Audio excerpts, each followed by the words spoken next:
우리가 이제 뭐 6.25 70주년도 지났지만 공교롭게도 6.25 70주년이기도 하고 6.15 선언 20주년이기도 해요. 그래요. 근데 사상 최초의 남북 연락사무소가 폭파되는 상황에 목도한 이 남북 관계를 이 두 분의 대한민국 최고의 평론가들이 앞으로 남북 관계를 어떻게 해석할 수 있느냐 그 이야기를 한번 남은 시간 들어보겠습니다. 자, 어쨌건 이 지금 김정은 위원장이 이어정 동무 일단 멈추라 이렇게 이야기가 된 상태예요. 예. 그럼 대한민국은 뭘 어떻게 해야 됩니까? 바로 이때다 그러고 할 수 있는 모든 걸 해야죠.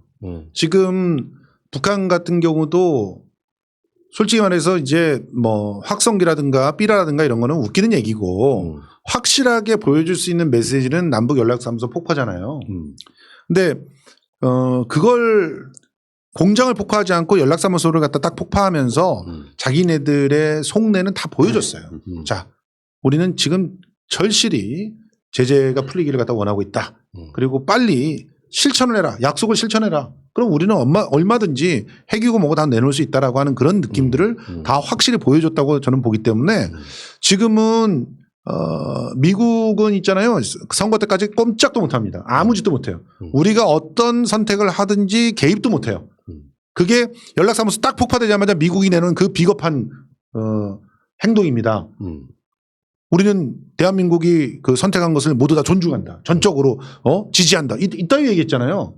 전적으로 지지하는 쉐리들이 그렇게 막 여태껏 방해 공작을 펴니까 일본 말 들으면서 그런 거죠. 네. 그러니까 지금 우리는 선제적으로 뭔가를 갖다 해야 된다. 특히나 지금 코로나 전국이다. 아직까지도. 그러면 이 방역을 가지고 얼마든지 그냥 뚫고 들어갈 수 있다. 그래서 북한에 가서 해주고 그리고 그런 것을 통해서 회담을 성사시키고 그래서 연내에 정말 이 대통령이 당선되기 미국의 대통령이 당선되기 이전에 돌이킬 수 없는 것들을 어떤 걸 마련해 놔야 돼요. 개성공단을 다시 오픈한다거나 이런 것들도 가능한 일이라고 저는 생각하거든요. 그걸 해야 됩니다. 그러니까 지금 문 대통령이 6.25 70주년 행사를 성남공항에서 이렇게 기념사를 하는데 이런 표현이 있습니다. 우리의 GDP는 북한의 50배가 넘고 예. 무역액은 북한의 400배를 넘습니다. 예. 뭐 2배, 3배가 아니에요. 그럼요. 50배가 넘고 무역은 400배가 넘어. 남북 간 체제 경쟁은 이미 오래전에 끝났습니다. 우리의 체제를 북한에 강요할 생각도 없습니다. 우리는 평화를 추구하며 함께 잘 살고자 합니다. 우리는 끊임없이 평화를 통해 남북 상생의 길을 찾아낼 것입니다. 통일을 말하기 이전에 먼저 사이좋은 이웃이 되길 바랍니다. 이런 거거든. 그러니까 지금 대한민국 국민들 중에 이제 나이 좀 드시고 생각이 보수적인 분들은 북한과 대한민국을 동등한 위치에서 어떤 냉전 관계의 국가로 보는 시각은 일단 버려야 돼요. 평생 그렇게 봐오셨기 때문에 그러니까 그렇게 보는 생태스는 거죠. 정말 못 사는 동생 정도로 생각하면 훨씬 이해가 쉽습니다. 그래서 뭔가 여유가 있는 형 입장에서 조금 인내하고 참고 기다려주는 것은 가족 간에도 그렇잖아요. 내 새끼, 내 식구라고 생각하기 때문에 좀 부당하다고 느껴도 그걸 이해를 해주는 거예요. 만약에 똑같은 땡강 생태를 일본 놈들이 부리면 봐주겠습니까? 한민족이니까 가능한 거란 말이에요. 근데 지금 그 개성 연락사무소를 폭파한 걸 가지고 북한에 사과 원하시는 분들도 있거든요. 다 틀렸다고 생각하진 않지만 그 부분이 있었기 때문에 지금 대한민국과 미국이 급박하게 돌아가기 때문에 어쩔 수 없는 선택이었다 이렇게 보는 겁니다. 예, 맞습니다. 저는 이 삐라 문제도 좀 다르게 봤던 게 그 김정은의 어머니면 김여정의 어머니이기도 합니다. 예.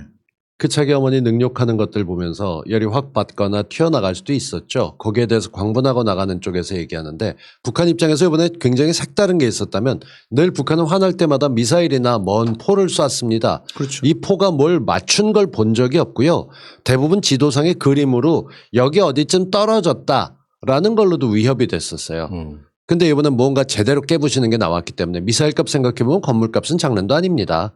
그런 거 저런 거 생각하다 보면 비주얼로 보여주면서 세계에 호소할 수 있는 전략이 됐고 그리고 이럴 때 적절할 때 멈출 수 있는 진짜 굿캅 배드캅 전략을 집어넣었다고 하는 건 그만큼 절실하다는 얘기인데 우리가 그런 거죠. 먹고 살기는 해줘야겠지 않냐라고 얘기하는 게 있었는데 이 사람들은 계속 그 저쪽에 있던 퍼주기 프레임에 갇혀 있는 분들이 많아요. 특히나 젊은 층 같은 경우는 나도 먹고 살기 힘들어 죽겠는데 북한과 잘 지낸다는데 우리한테 무슨 이득이 돼라고 생각을 해가면서 오해하시는 분들도 있는 거죠.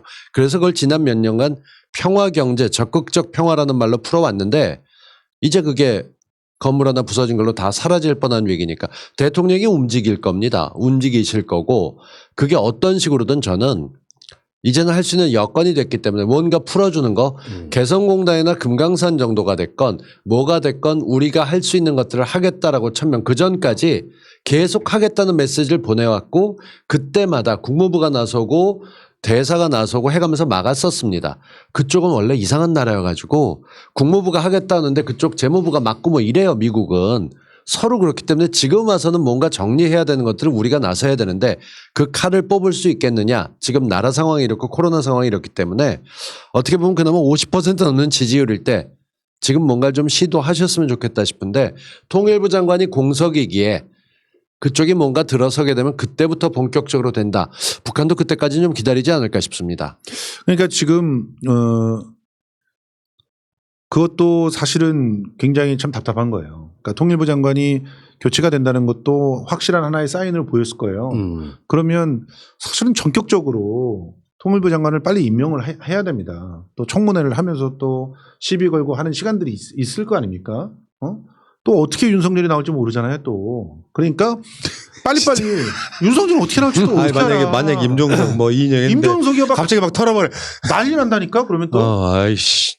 그러니까 이인영이라고 하면 또 이제 실제로 이제 국회의원을 갖다가 하고 있었던 상황 속에서 이제 들어가는 거기 때문에 오히려 뭐 상대 그 당에서도 나름대로 좀 봐주잖아요. 근데 임종석 같은 경우는 그렇지 않단 말이에요. 임종석이 들어간다 그렇게 되면은 뭐 난리가 날 겁니다. 그 자리에 탐내는 사람이 또 있죠. 굉장히 많이들 늘어나고 있습니다. 예. 박지원도 물망에 오른 후보기도 하고 그리고 당연히 안 갈 것 같지만 전세현 전 장관 같은 경우도 얘기를 집어넣는 것도 있고 오늘 들은 얘기긴 합니다만 전세현 전 장관께서 정청래였더냐라는 얘기까지 던지기도 하셨어요. 정청래 의원이요. 생각보다 정세균 장관 버금가는 그쪽의 맞습니다. 전문가예요. 알죠. 그러다 보니까 후보군들이 많아서 현직 낙마 불패 법칙을 해도 새 장관이 들어서면서 새 장관의 의지로 무언가를 풀겠다라고 선언하게 되고 거기에 대해서 뭔가 치고 나갈 수 있으면 그것도 재밌는 그림이 될 수 있다 싶습니다. 아무튼 그런 형태로 빨리 정광석화처럼 빨리빨리 일을 처리를 하면서 선제적으로 제안을 하고 그 제안에 대해서 실행을 보여주고 이렇게 해야지 북한에서는 입장이 막 열려요. 할 수 있는 것들이 많아져요. 그리고 미국은 그걸 손가락 빨고 볼 수밖에 없어요. 지금은. 아니 지금 트럼프는 케이팝 팬들한테 당하고 있잖아요. 그런 상황이니까 보세요. 옛날이라면 그 트럼프가 진짜 막 날고길 때는 그런 게 가능이라도 했겠어요. 그게 다 이제 구멍이 나고 있다는 걸 보여주거든요. 아무리 노쇼를 갖다가 유도한다 그래도 진짜 철저하게 밑에서 처리를 하는 인간들이 박혀 있었다. 그러면 그런 게 가능했겠습니까? 6,200명밖에 안 오는 게. 그러니까 지금은 아무것도 잘 못하는 거예요. 실제로 트럼프가. 이렇게 못하고 있을 때를 치고 들어가야죠. 그렇다고 해가지고 뭐 우리가 진짜 유엔 안보리의 제재라고 딱 박혀 있는 거. 예를 들어서 그쪽에 항만에 가가지고 항구에 가가지고 뭘 실어내란다. 이렇게 되면 안 되지. 그러니까 육로로 가서 문 열고 판문점에 쌓아두든 가져가든 안 가져가든 쌓아두고 훌륭하다. 거기 가가지고 막 진단 키트하고 마스크 같은 거 딱 쌓아놓고 다 돌아오고 그거 생중계하고 딱 갖다 붙여놓고 가져가는 사람 임자해 놓으면 되는 거죠. 그다음에 그 외신들 다 그것도 한번 생중계하고 달라지는 거예요. 그러면 트럼프 갑자기 숟가락 얹으려고 그럴걸? 미국에 맞서는 것처럼 보이게 되면 힘들다라는 게 미국의 늘공과 우리나라 늘공이 서로 공유하고 있는 점입니다. 트럼프나 문재인이나 지나가는 사람들이고 각 외교를 몇십 년간 북한을 날뛰지 못하게 묶어놨던 건 우리 쪽이다. 미국 재무부는 그렇게 생각하고 있을 것이고 국무부도 당연히 생각하고 미국 국방부 쪽에서는 무기 팔아먹으려면 북한이 늘 적대적으로 있어야 쇼케이스를 열 수 있어. 한국 동해에서 서해에서 이러고 떠들고 있는 중이죠. 상황이 이런 쪽이기 때문에 뭔가 움직이는 건 쉽지 않기 때문에 이걸 끊어줄 수 있는 거는 이벤트가 필요한데 우리가 뭘 터트릴 수는 없잖아요. 그러니까 지금 통일부 장관 집어넣게 되면 그걸 끌고 가되 거기에 앞장서서 대통령께서 힘 실어주고 풀어주고 통일부 장관 취임으로 이거 한번 해봐 하고 뭔가 개성공단이 됐건 금강산이 됐건 딱 풀어주는 제스처를 해가면서 야 이렇게 해야 돼. 트럼프한테 최선 맞서는 게 아니라 그 미국이라는 게 원한 가지면 어느 나라나 마찬가지지만 누굴 키우는 건 힘들어요. 죽이는 건 쉬워요. 늘 세계의 힘을 갖고 있는 게 그런 거니까 그런 면에서 봤을 때 뭔가 맞서면서도 우리가 할 수 있는 방법을 찾아냈으면 좋겠습니다. 조금만. 그러니까 이 김진양 이사장 말을 들어보세요. 진짜 논리적이라니까. 그리고 이 상황에 대해서 가장 잘 알고 있는 사람 중에 하나예요. 저는 이제 금강산보다도 개성공단을 먼저 열자는 거예요. 그게 타당하지. 명분도 맞아요. 확실해요. 마스크 만들겠다.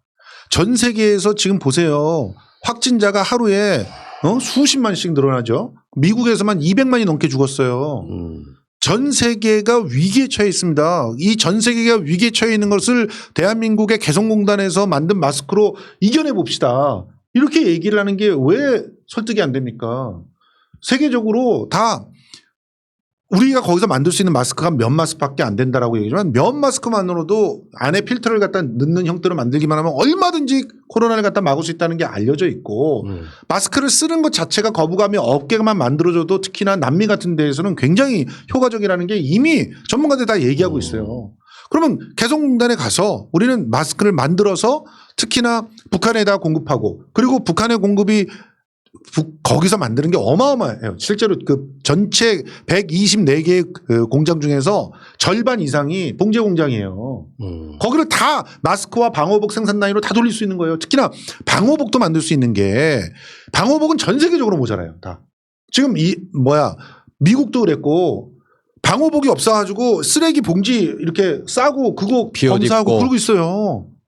그러니까 거기는 지금 최고급 그 등산복 같은 걸 만들 수 있는 공장이 있어. 거기서 방호복을 만들면 돼요.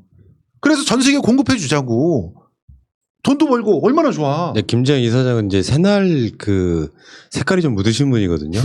박근혜 때 김재영 이사장이 나와가지고 완전히 뒤집어 놨어요. 그때는 전혀 모르던 이야기들을 너무 하셔가지고 김재영 이사장이 몇 번 나오면서 김재영 이사장 시리즈가 있어.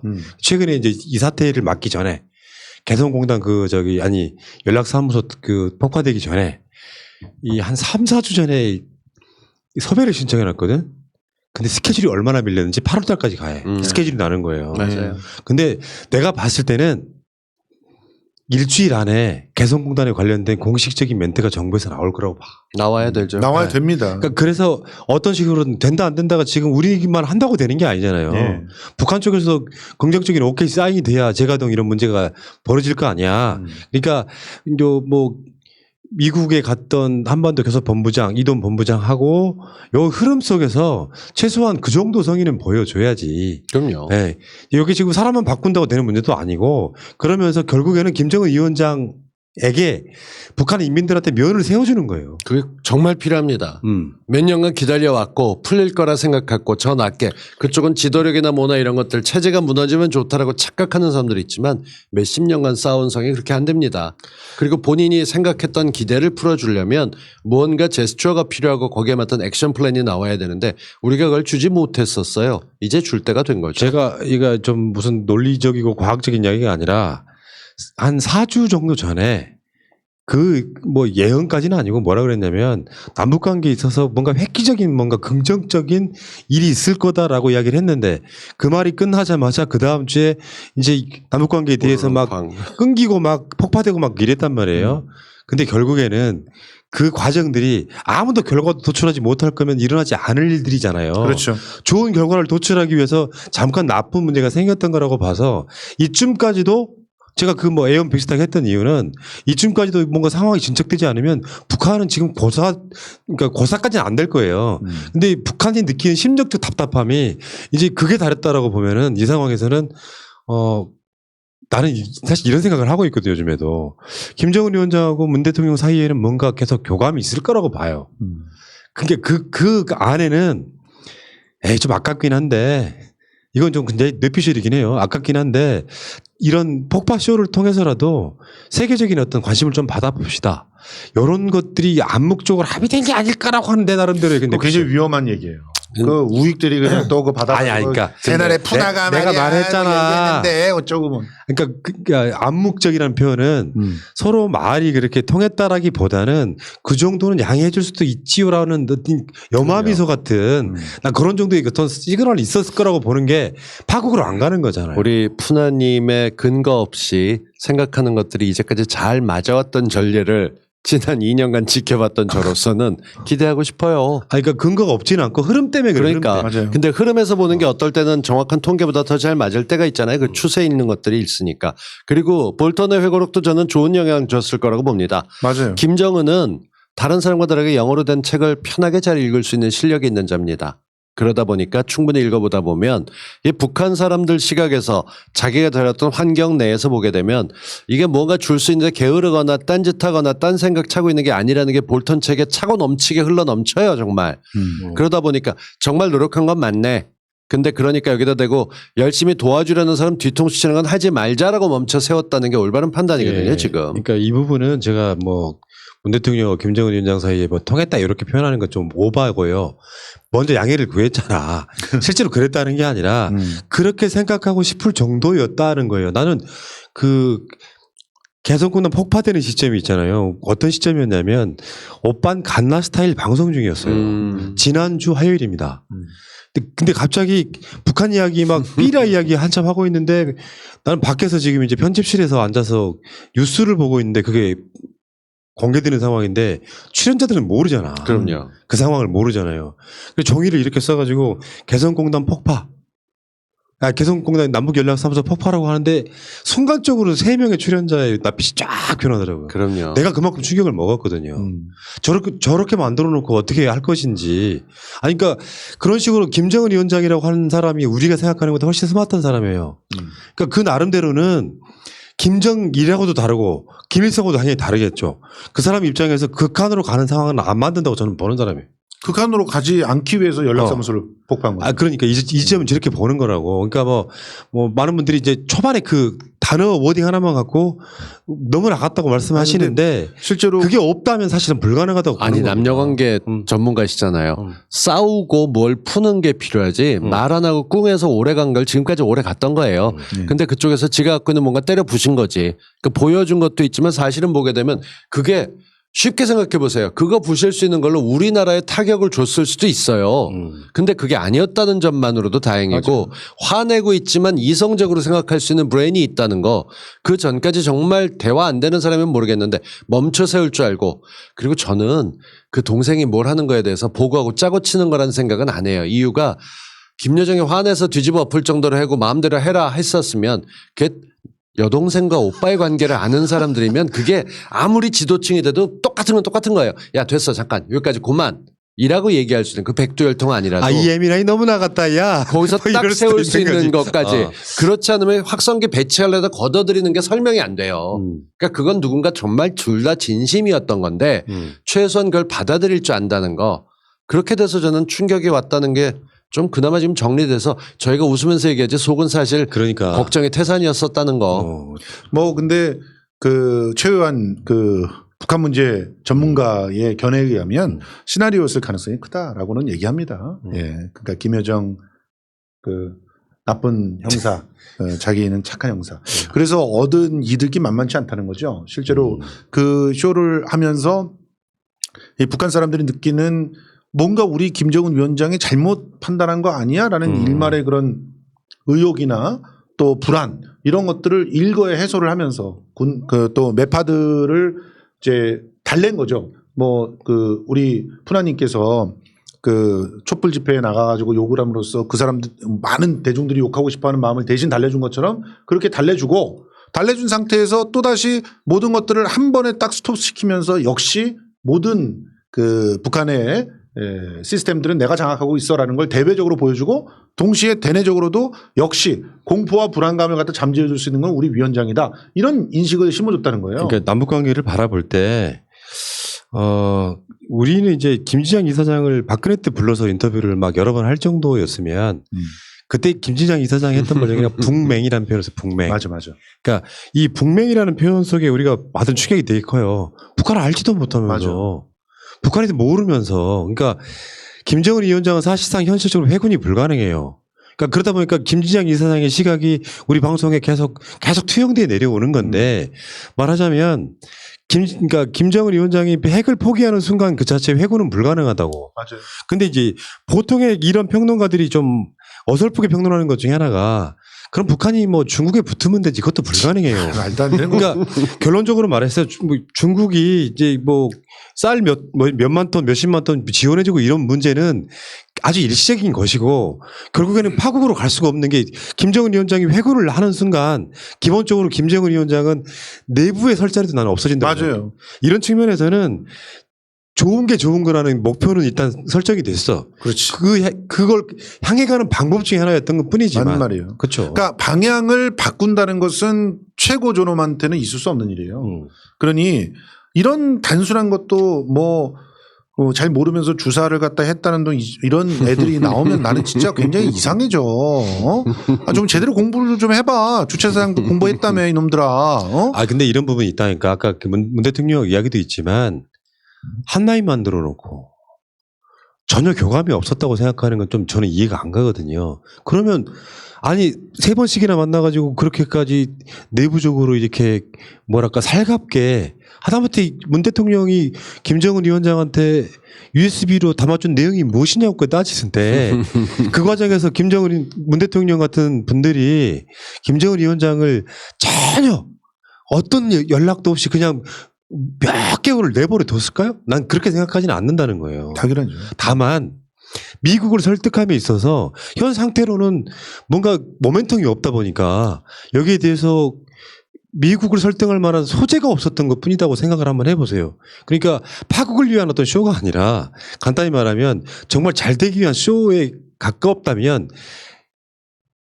문 대통령 성품에 그렇다고 짜고 치는 고습도 못해요. 못하죠. 그 반대로 말하면 그냥 시고 웃고 마는 거예요. 나 이렇게 할 건데 라는 시그널이 어느 정도 왔다고 하면 속으로 시고 웃고 마는 거예요. 그래. 그렇게 해도 화내지 않을 게 정도.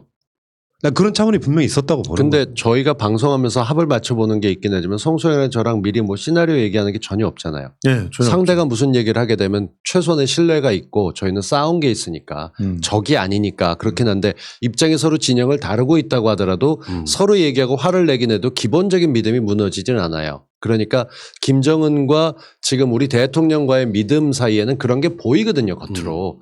그걸 어떻게 끌고 나가느냐인데 문제는 주변에 힘이 너무 많기 때문에 중국과 뭐 러시아와 지금 일본이 제일 미국과 거기에 일본이 나쁜 새끼들까지 껴 있으니까 쉽게 움직이지 못하고 있는 상황을 서로 알아요. 근데도 답답한 건 통한 게 이번에 표한 거예요. 그거에 대해서 그러니까 받아들이는 거죠. 볼턴 회고록에서 밝혀진 명백한 사실 첫 번째 일본이 주적이다. 맞아요. 두 번째 그 문재인 대통령이 하드캐리했다. 세 번째 김정은과 트럼프도 진심이었다. 이 세 가지는 다 나오는 거야. 근데 이 문제는 복잡하게끔 안 풀려. 간단히 말해서 그래도 남북 간의 문제는 미국이나 일본이나 3자일 뿐이에요. 강력한 힘이 작용한다고는 하지만 못 풀 정도 아니라고 봐. 당연하지. 그러니까 이런 문제는 풀 때는 일단 지르고 보는 거예요. 그리고 우리 대통령 같은 경우는 좌고우면하는 스타일이 아니에요. 지금 뭐가 됐건 사실 정말 이게 이 얘기하면 어떨 재난지원금 지급한 건 대한민국 역사상 정말 뜻깊은 일이에요. 늘 국민들 뜯어가면 되는데 그거 집어넣을 때 정부가 결단하고 나갔어요. 돈 주머니 열고 됐으면 평화 경제가 얼마나 큰 주머니인 걸 알게 되면 대통령이 가만히 있지 않고 뭔가 하실 거예요. 맛을 봤잖아 우리는 또 평화 경제라는 것을 사실 맛을 봤잖아. 지금 막말로 뭐 좋은 일자리 없다 어쩐다 그러는데 개성공단이 원래 청사진 대로라면 2천만 평짜리 거대 공단이 전 세계 최대의 공단이 되는 거였어. 그걸 40만 평밖에 못 쓰고. 거기에 그러면 서울대 연고대 나온 니들이 갈 길이 없었겠니? 거기 관리자로 얼마든지 갈 일자리들이 그냥 널려 있었겠지. 근데 그 일자리 누가 막았어? 박근혜가 막았어. 이 쉐리들아. 맨날 무슨 조선일보만 쳐다보면서 이상하게 저 노략질에 당하지 말고 좀 생각이란 걸 좀 해봐. 인천국제공항에서 이미 캐퍼들이 다 정해져 있는 곳에 그 정규직을 갖다 더 만든다고 해서 당신네들한테 무슨 손해가 있다고 그렇게 난리야 지금. 이게 너무 셌고. 네. 아니 근데 너무 답답해서 그래요. 그러니까요. 개성공단에서 우리가 만들어낼 일자리들이 특히나 고급 일자리들이 안정적인 정규직 일자리들이 얼마나 많아질 건지 상상을 해보세요. 이 생각 한번 해봅시다. 성수형을 개성으로 일단 복잡하게 생각하면 안 풀리고 문 대통령도 머리가 아프실 텐데 단순하게 생각하고 지르는데 아까 정답들을 말씀하셨습니다. 인도주의적인 세계 최고라고 하는 방역의 기술을 그렇지. 북한에 전달해 주는 걸 트럼프가 반대하겠어요? 아베가 공개적으로 반대하겠습니까? 아베는 미국이- 반대할까? 미국이 아베는 반대할 도와달라고 거예요. 했었던 기술이에요. 예. 미국도 초창기에 도와달라 했던 기술이고 전 그런 세계 것들. 수십 개 수백 개 국가를 도와주면서 북한을 안 도와주는 것도 이상하잖아요. 그럼요. 그럼 북한 인민들 입장에서 대한민국이 성의를 보여왔다라고 하면 이 여론도 누그러지면서 저는 이게 한 발 한 발씩 나갔으면 좋겠다 생각이 들고요. 이러면서 한번 티격태격 싸워야 또 우애가 깊어지고 믿음도 깊어지고 저는 그런 거라고 봅니다. 네, 맞습니다. 이 정부는 이제까지가 다릅니다. 오늘 같은 기념식 회금 아침 10시에 체육관에 사람들 다 모아놓고 이제까지 똑같이 안 했습니다. 유해 송환하면서 저녁 10시에 그것도 사람들 데려다가 같이 거리 유지해가면서 할 수 있을 정도의 열려있는 생각이니까 정부를 믿고 기대한다는 말을 이렇게 편하게 할 수 있는 것도 지금 사실 굉장히 행복한 거예요. 그러니까요. 그만큼 안정적이 됐다는 의미죠. 그러니까요. 예. 아마 다른 정권 같았으면 난리 났을 거예요. 지금쯤. 아마 저 지금 포울로 쏘고 있을지도 몰라. 맞아. 충분히 그럴 수 있죠. 이것도 평화의 힘이다. 이런 생각이 평화의 듭니다. 힘입니다. 예. 평화는 경제고요. 평화는 일자리입니다. 알겠습니다. 지금 우리가 6.25 행사와 함께 경쟁을 했는데 6.25 행사한테 졌습니다. 예. 문 대통령이 출연했거든요. 예. 그래서 어쩔 수 10,000명이 안 되고 네. 5,000명. 자, 그러니까 그 어떤 긍정적인 마인드 갖고 가셔야 돼요. 긍정의 마인드가 역사를 바꿔요. 부정의 마인드로 안 될 거야 하면 안 됩니다. 여론의 힘 받아서 네. 어찌됐건 개성공단이든 마스크 공장이든 방역기관 간에 열어서 뭔가 여기에 지금 이 상황을 타게 해라. 그리고 통일부 장관 등도 뭔가 좀 화끈한 메시지 좀 내주고 이렇게 갔으면 좋겠습니다. 정부도 열심히 할 테니 성수형도 이제 성동일 씨를 섭외해서 100회 때 같이 방송할 수 있게 도와줘요. 예, 알겠습니다. 문화평론가잖아. 문화평론가라고 그렇게 섭외하고 다니고 그러지 않습니다. 문화 쪽이니까 아는 사람이 많겠죠. 예. 자, 특전사 대통령 보유국. 특전사 PD 보유 새날입니다. 밀린다.